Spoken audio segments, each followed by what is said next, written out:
या कंपनीला विक्री प्रकरणी पॅरामाउंट कंपनीची संचालक शीतल तेजवानीला 3 डिसेंबर रोजी अटक करण्यात आली आहे। या घोटाळ्यामध्ये 1800 कोटी रुपयांची जमीन फक्त 300 कोटींमध्ये पार्थ यांच्या कंपनीने खरेदी केली। त्यासाठी मुद्रांक शुल्काचे 6 कोटी रुपये देखील भरले नाहीत। त्यामुळे पार्थ पवारांच्या अटकेचा नंबर कधी असा प्रश्न आता विरोधक विचारतात। 1.5 महिन्यापूर्वी हा घोटाळा उघड झाला। प्रचंड गदारोळ झाल्यानंतर खरेदी करार रद्द केल्याची घोषणा अजित पवार यांनी केली। मात्र अजूनही पार्थ यांनी 21 कोटी रुपयांचा भरणा केलेला नाही। तर शीतलवर 7 नोव्हेंबरला गुन्हा दाखल झाला होता। अखेर आता तिला अटक करण्यात आली।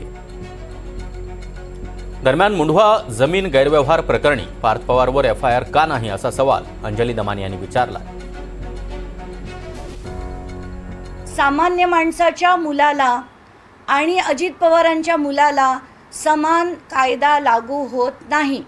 जर सामान्य माणसाच्या मुलांनी काही गडबड केली तर त्याला जेलमध्ये टाकलं जातं, पण अजित पवारांच्या मुलांनी 1800 कोटीची सरकारी जमीन खाऊन सुद्धा त्याचं नाव एफआयआर मध्ये सुद्धा येत नाही। आणि ही आत्ताची हकीकत आहे महाराष्ट्राची की तुम्ही राजकारणी असाल, तुमच्यावर कारवाई होणार नाही। समन्स केले, सगळं केलं, एफआयआरचं खोटं एक छोटूसा एफआयआर ज्याच्यात पार्थ पवारचं नाव देखील नाही, त्याच्यात फक्त शीतल तेजवानी आणि दिग्विजय पाटील या दोघांची नावं।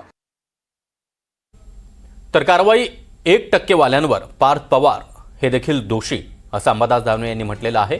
मुद्रांक शुल्क माफ करणाऱ्यांवर कारवाई करा, देणारे घेणारे दोघेही दोषी आहेत असंही अंबादास दानवे यांनी म्हटलंय।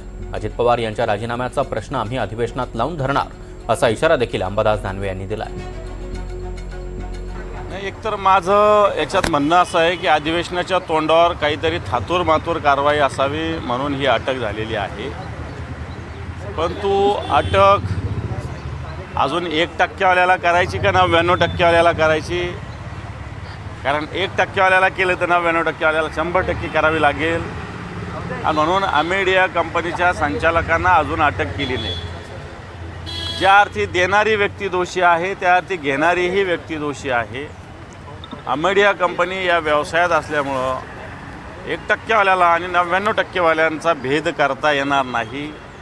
99%च्या असा कोणताही कंपनीत असा नाही आहे की 99%च्या संमतीशिवाय 1% वाला काही निर्णय घेऊ शकतो।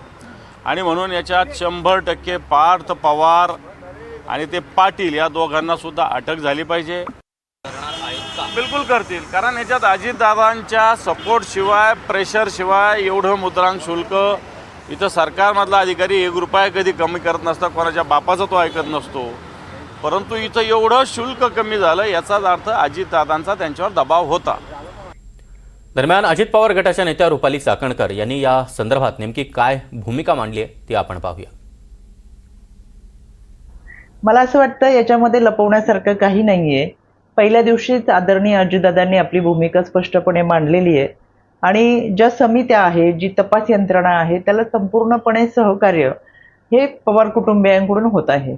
असं असताना सुद्धा अंजली दमाने जेव्हा म्हणतात की दिग्विजय पाटील यांना चौकशीसाठी बोलवलेलं आहे, पण लग्नामुळे त्यांना लग्न झाल्यानंतर येण्याची परवानगी दिली आहे।